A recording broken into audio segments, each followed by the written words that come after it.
trying to find the balance between being authentic and being real and make sure things are aesthetic and pretty and not too ghetto is always a struggle of me when it comes to making content.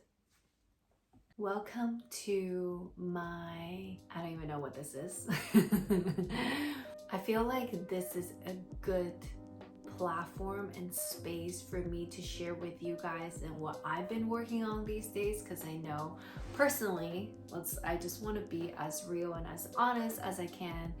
Is, you know, sometimes I really want to come to you guys as a human, but then it's like, I know there's like always finding this balance between like, am I delivering value by being who I am, or how can I give value to you guys more? But then I feel like if I give all about giving values, let's say giving coaching advice and all that, then I feel like I'm fitting myself into like the coach box. So I really want to create a space where I just feel really called to create a space where like you guys can also get to know like what I'm personally working on too, because first of all, like I am human first, and there's always something that I'm working on. Hopefully closes that gap of like, you don't see me as someone who's perfect, and I'm not portraying myself to you as I'm someone perfect. So yeah, this is just like a very casual talk about whatever that is at the forefront of my heart. Yeah, because a lot of times like the first thing that I ask my clients when they come to the first session is always like, what is at the forefront of your heart these days? And I want to share with you guys what that is for me, what is something that I'm growing through, what is something that I'm healing these days, and hopefully you can also take like little nuggets away that applies to your own life as well. So what am I working on these days? I feel like there's always so much that I'm working on, and it's like never ending. I literally told Amara yesterday, I'm like, I wish like there would just be like a ref coming in, just be like, beep, stop, the game is over. Or like time out for like 5 minutes, and like we don't have to be constantly working on it. And I think that's like the double-edged sword of me doing this as a profession is sometimes to me like there's that constant need to like, how can I be better? I'm constantly working on things, and it can be tiring, it can be draining, and it can hold me back from just simply living and being. So I feel like a big realization that I have these days in relationship is I see Amar as not enough. But not just Amar, I noticed that I see men a lot of times as not enough. It's like I feel like, I don't know if it's like a layer of objectification. It's like I either put them on a pedestal or I see them as not enough, but more so these days see them as not enough because of the narratives that I fed myself into. In a way, it's like victimizing myself as a woman in this collective at large, from the cultural level, from the familial level, from the societal level. And I think boiling down to my relationship with Amar, and yeah, it's like I think it's a great realization. It's like nothing to him personally about who he is as a person. I think it's just this big awareness of like, I feel like maybe perhaps for more than what we both know, that I see him as not enough, and it makes me really sad. And I have to really look into, first of all, like I think growing up seeing the way that my parents behave, it's like I actually never really seen how it's like to treat a man as enough, how it's like to treat men respectfully. And like, again, that is not to say that the way that my parents are pure evil and bad. It's just as a child, as their child growing up, the narrative that I decided to put on upon what I see of them, right? So their situation, their relationship is neutral, and is growing up as a child, the narrative that I put on, and ended up like me carrying through my own relationship. So when I told Amar that like, hey, like I noticed that I actually see you as not enough more than probably what I love to admit. And you know, he just like gently be like, I feel that energetically. And it was a beautiful reconciliation between me and him.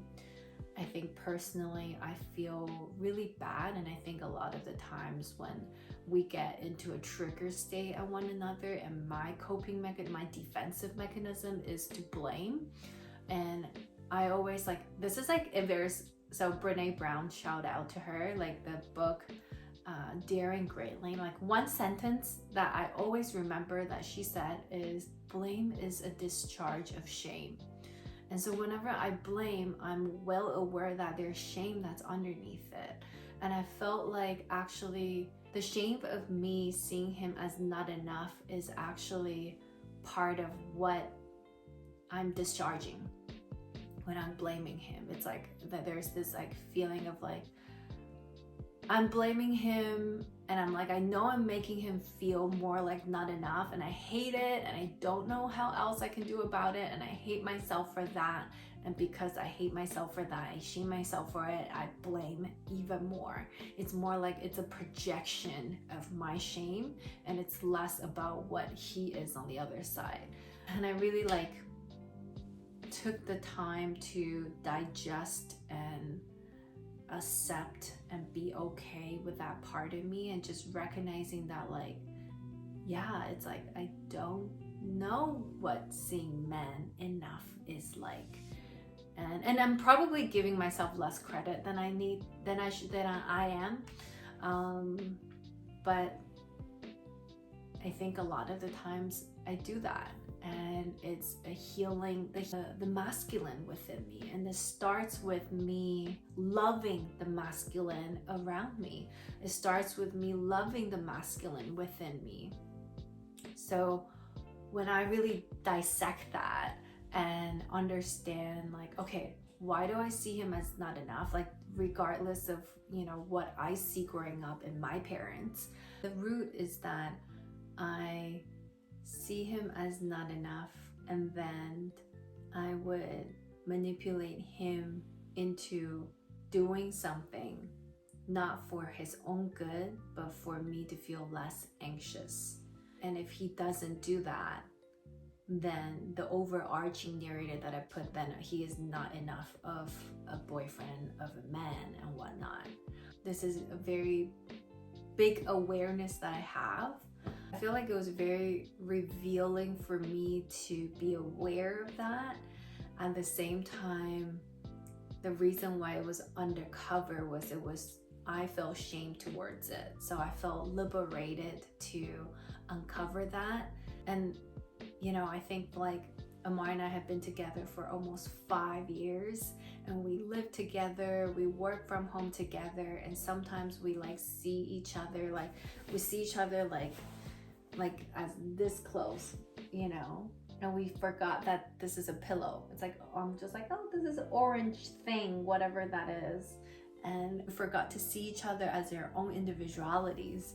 So I feel like that awareness has kind of break that perception of our attachment a little bit, and help me take a few steps back and be like, whoa, like I would not want to treat my loved ones as not enough. I would not want any men out there to feel this way, to be treated this way, and why am I treating him this way? But also at the same time knowing that I did that out of patterns that I saw growing up, out of protection mechanism. This is the way that I saw in my mom how she got what she wanted, but also not really, but it's like the only way she knew how, and this is the way that I carried forward. Just having that awareness, and also making a decision going forward. I want to be a partner where I get to love someone for who he is, for who they are, and I want them to feel free in being them. And I think that's like, it was almost like, I feel like it was kind of like, I've never seen how it's done before, and it's like scary because it's almost like it's like for a split second I'm out and I can see the macro lens of it, and I'm really scared to come back and go into the day-to-day life and get lost in it and forget this. But it's like, you know, what I always tell my clients, it's like 1% at a time. You know, we're not expecting things to change overnight, but it's like 1% every day. How can I see and love him more as his own individual person and not what I would like him to be? So that's a big awareness, big realization in relationship. And it's funny because one exercise I'm doing these days, I always call Amar babe more. But these days I'm practicing calling him Amar. Like, I think it's more so for a practice to kind of like help with my brain to like see him as a person. And like, it's not gonna be, it's probably, I don't know how long this is gonna last, but every once in a while when I'm aware, I just call him by his name, because I feel like that helps me to like see him more from a macro lens, see him more as a pillow and not just an orange blob. Yeah, so that's my exercise these days, and big realization in relationship, big things I'm growing through, I'm healing through. Yeah, and in my business, so actually one of my clients asked me this the other day. It's like, oh, what are you learning these days? So for my business, something that I am really anchored in these days is honoring my devotion over excitement. So I feel like coming off of the 9-to-5 structure life, like I think like a few years ago, you know, as I go through this like personal development journey in the last few years, and when I first quit my 9-to-5 job and kind of come from a place of structure 9-to-5, but in a way like a wounded patriarchal paradigm, to now I'm free flowing and I can do whatever I want. I kind of like went from this way and go all the way to this way. Like I went from like, literally when I was working 9-to-5, I'll wake up at 6, I'll go to gym with my girl at like 6:30, come back, shower, and then go to work, and then come back, and I would be like doing 9-to-5 job, going to the gym, and then I have like starting a real estate business, and not even that, I'm like in a dance crew and like going to rehearsals for a performance. Did a lot of stuff and it was great and all, but I think that like when I first becoming aware of how shaming the hustle culture is, I almost just like completely went to the other side. I went from that to like, I sleep in every single day, I wake up whenever I want, and like, you know, during the pandemic, who was really working out? Definitely not me. And yeah, and just like really flowy. But then like the flowy, like I almost have to like come to this place and completely unshame the flowiness. So a byproduct of that is when I'm in my business, I went from like, oh, I should do this, to now I'm like, I'm only doing things that excites me. So the last while, I put out things only when I'm excited. I'm operating from excitement.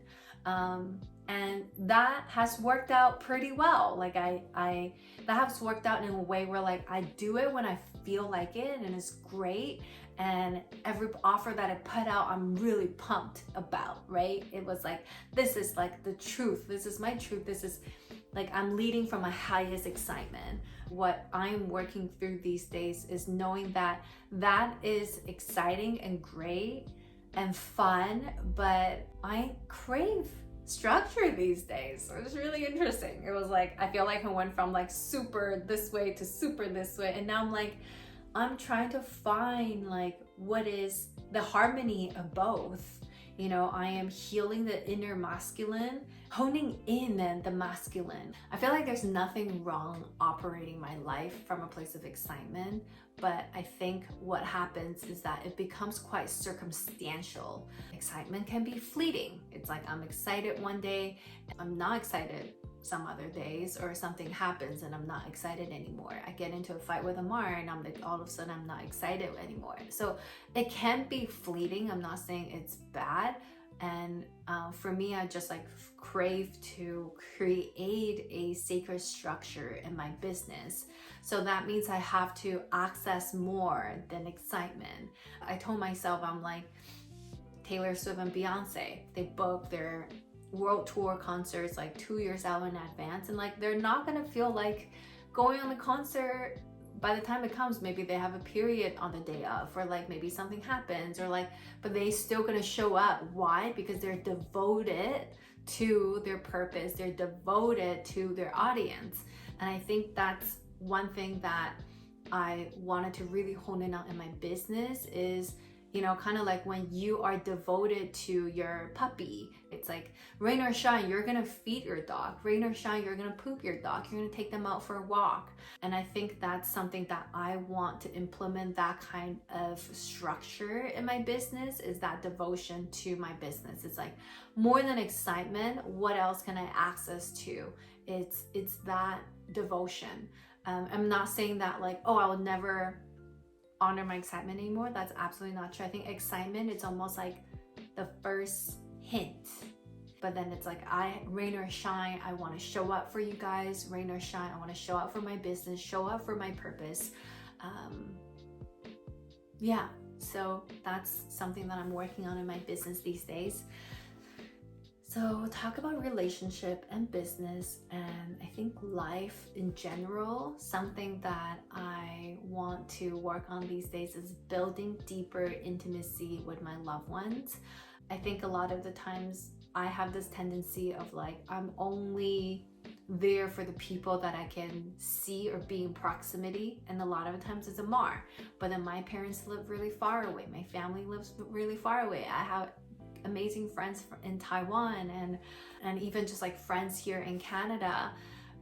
When I don't see them, it's like, it's almost like I don't build that intimacy with them, and I crave, like I find that when I have a day that's the most pleasurable, the most joyful, is usually when I have a genuine connection with the human beings. So something that I want to work on in my life is actually making more of an effort to reach out to people who are not necessarily physically in proximity with me, and build that connection, build that intimacy, and, you know, also not be afraid to ask for help and call them when I need them, and be there for one another. It's like, you know, like, okay, so I actually really miss when I was in like high school, and I would talk to my girlfriends for like 2-3 hours on a call, and we just like laugh our ass off, and there's not necessarily a goal or things to talk about, but we just like are connecting all the time. And I know as an adult, sometimes time doesn't allow us to do that every single day, but I crave that. You know, I crave the unexpected calls from my friends. I crave to connect with my friends and have genuine connection and building that deeper intimacy. So that's what I'm working on in life. I think that's a nutshell of what I'm working on these days. Do you feel related in some ways? Like, do you feel like you crave intimacy these days? Can you relate to my relationship journey? Can you relate to my business journey so far? Share with me in the comment. I'd love to connect with you. Let me know what you think about this, like, series. Is this gonna be a series? I feel like this might be a series. Let me know what you think. I think this feels really right to me. It's like, I would just crave to have a space where I'm like, yo, I'm one fucked up human too, like not just you. We're all messed up, and that's okay. And we're in this together. So that's that. I don't even know how to like say bye. Like I'm like, how do people even do this? I'm literally making up like an outro on the spot. I don't have an outro, but for now I just want to say thank you for watching, and would love to connect with you. Share with me what you think below, and I will see you when I see you.